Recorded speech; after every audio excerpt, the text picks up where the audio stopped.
पहले लिखा जाता है फिर बोला जाता है। गीत भी पहले लिखे गए और लिखे जाते हैं, उसके बाद गाए जाते हैं। लेकिन कुछ गीत ऐसे होते हैं जो लिखे तो जाते हैं, लिखे गए हैं, लेकिन वे नहीं गाए गए। ऐसे कौन से अनसंग सॉन्ग्स हैं, ऐसे कौन से बिन गाए गीत हैं हमारे साहित्य की, हमारे कला की परंपरा में, उसके विभिन्न अनुशासनों में।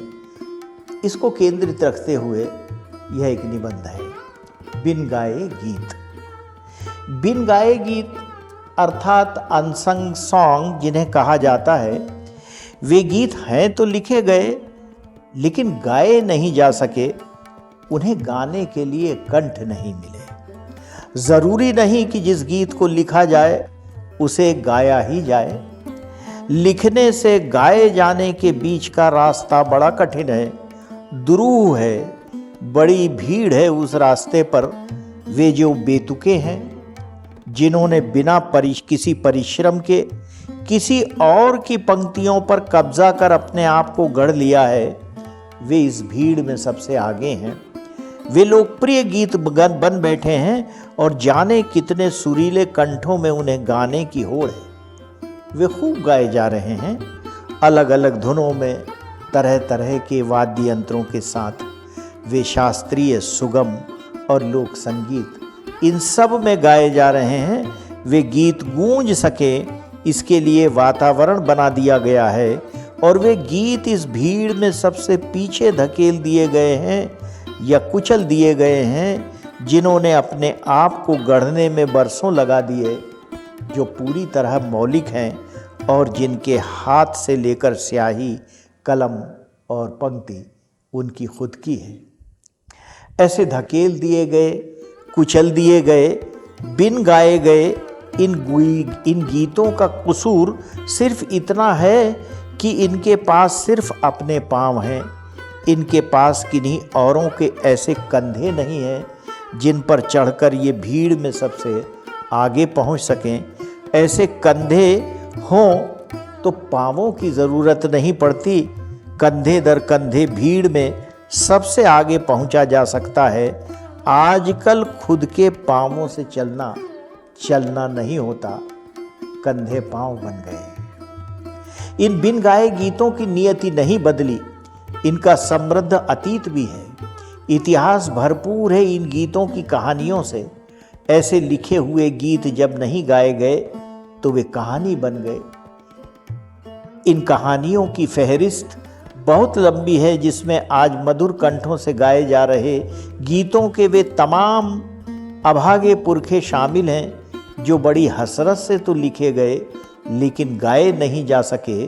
और इनमें वे अभिमन्यु जैसे गीत शामिल हैं जिन्हें चक्रव्यूह में घेर कर मार दिया गया। अभिमन्यु का गीत तो पूरा लिखा भी नहीं जा सका था। अभिमन्यु हमारे क्रूर इतिहास का बिन गाया अधूरा छंद है। और इस फहरिस्त में शामिल है एकलव्य, जिसके अंगूठे की बलि लेकर उस अद्भुत गीत को कंठ तकाने से वंचित कर दिया गया। और इस फहरिस्त में वे यशोधरा और उर्मिला शामिल हैं, जिन पर आज काव्य तो लिख दिए गए लेकिन जिनके जीवन गीत अखंड मौन को समर्पित हो गए। उर्मिला और यशोधरा हमारे इतिहास के मुख्य गीत हैं। हमारा सदियों का वह लोक बिन गाया रह गया, जिस लोक ने इन गीतों को जन्म दिया था। इन गीतों ने अपने लोक से ही, अपने जन्मदाता से ही नाता तोड़ लिया। कुछ सुरीले कंठ इनके सगे हो गए और अपने माँ बाप पराए। इनमें ज़्यादातर हम में से इस लोक के बारे में नहीं जानते।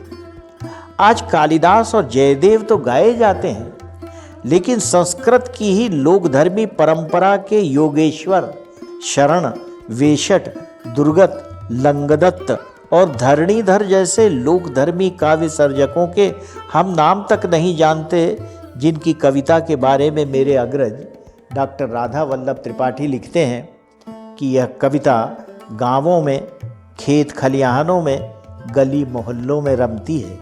यहाँ प्रासाद, सौध, हर्म्य या राजमार्ग का विश्व नहीं है। यहाँ सिंह शावकों के दांत गिनने वाले और चक्रवर्ती बनने वाले वीर बालक नहीं है। सर्दी में अकड़ते ठिठुरते, धूप का एक टुकड़ा पाने को एक दूसरे को धकियाते लतियाते बच्चे हैं, या किसी के घर के किवाड़ों की सांस से भीतर भोजन करते आदमी को आंख फाड़ फाड़ कर देखने वाले निरीह शिशु हैं, अथवा बरसात में गड्ढों में मछलियां पकड़ते लड़के हैं। यह वह बिन गाया लोक है जिसकी इबारत बहुत कम पढ़ी जा सकी। ये बिन गाए गीत कहाँ नहीं है। शिल्प, चित्रांकन और स्थापत्य से लेकर ललित कलाओं के तमाम अनुशासनों में इनकी इबारतें बिखरी पड़ी हैं। अब देखिए, यहाँ से निबंध शुरू होता है। सांची, भरहुत, अमरावती, नागार्जुन कोंडा, कारले, भज, कान्हेरी, बदामी, बेदसा, सित्तनवासल, एलोरा और एलिफेंटा की गुफाओं में अपने सृजन से पत्थरों को प्राणवान बना देने वाले शिल्पियों के नाम हम नहीं जानते हैं। हमें नहीं मालूम दीदारगंज की यक्षी, ग्यारसपुर की शाल भंजिका पाषाणों में हिलोर लेते वात्सल्य को साकार करती, अपने वक्ष से अपने शिशु को चिपटाए वत्सला माताएं, अपने अधखुले नेत्रों से करुणा बरसाते बुद्ध के शिल्प और मोहनजोदड़ो की नृत्यांगना से लेकर उत्तर भारत में रणकपुर, पालीताना और आबू के मंदिरों में पाषाणी मोम में उत्कीर्ण किए गए अविश्वसनीय शिल्पों से लेकर मदुराई, विरूपाक्ष, पद्मनाभ, मल्लिकापुरम, बृहदेश्वर और अन्ना मलयार जैसे मंदिरों में शिल्पित दिव्य मूर्तियों और दक्षिण भारत की मंदिर सरणी के भव्य स्थापत्य को रचने वाले उन विश्वकर्माओं के नाम, जिनका जीवन इन पत्थरों में प्राण डालते डालते निष्प्राण हो गया। हमें नहीं मालूम खजुराहो के उन शिल्पियों के नाम, जिन्होंने छेनी को पाखुरी और लाजवंती को पत्थर बनाकर लोच के मायने संसार को जता दिए।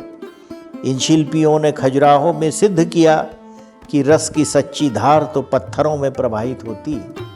इन विश्वकर्माओं ने उस नवयौवना को रचा जो कहीं दर्पण में अपना रूप लावण्य निहार रही है, कहीं अंगड़ाई ले रही है, पांवों से कांटा निकाल रही है, पांवों में पायल और लंबे बांधों में जूड़ा बांध रही है, बालों में कंघी कर रही है, वस्त्रों के ढीले नीवी बंद खोल रही है, मंदिर के मंडप में भगवान को अर्पित करने कलश और फूल ले जा रही है, और कहीं अलसाते हुए दाहिना हाथ पीछे ले जाकर बाएं हाथ से स्तन संभालती त्रिभंगी मुद्रा में खड़ी है। इन राम संग तराशों ने नायिकाओं की भंगिमाओं के उस अपूर्व विश्व को पत्थरों पर उकेर दिया, जिसकी तुलना के दूसरे शिल्पों को निहारने के लिए आँखों को शायद दूसरा जन्म लेना पड़े। भंगिमाओं के इस संसार में कोई नायिका नृत्यरत है। ये खजुराहो की नायिका की विभिन्न भंगिमाएं हैं। तो किसी के ओंठों पर वीणा या बांसुरी है, कोई अभी अभी स्नान करके निकली है, तो कोई अपने बालों से पानी की बूंदों को निकालने के लिए तत्पर है, कोई आंखों में काजल आंज रही है, कोई अपने पांव महावर से रंग रही है, कोई गेंद से खेल रही है, कोई पत्र लिख रही है या पत्र पढ़ रही है अथवा चित्र बना रही है, और एक तो ऐसी है जो बगल में मृगचर्म लिए अपनी धुन में बेफिक्र चली जा रही है, और एक ऐसी भी है जिसने अपनी पतली कमर पर अपने शिशु को बिठा लिया है और दोनों हाथों को जोड़कर नमस्कार कर रही है, और एक ऐसी भी है जिसने अपने प्रेमी के स्पर्श से लजाकर अपना हाथ अपने चेहरे पर रखकर अपनी प्रेमी की ओर से अपने मुंह को मोड़ लिया है। खजुराहो के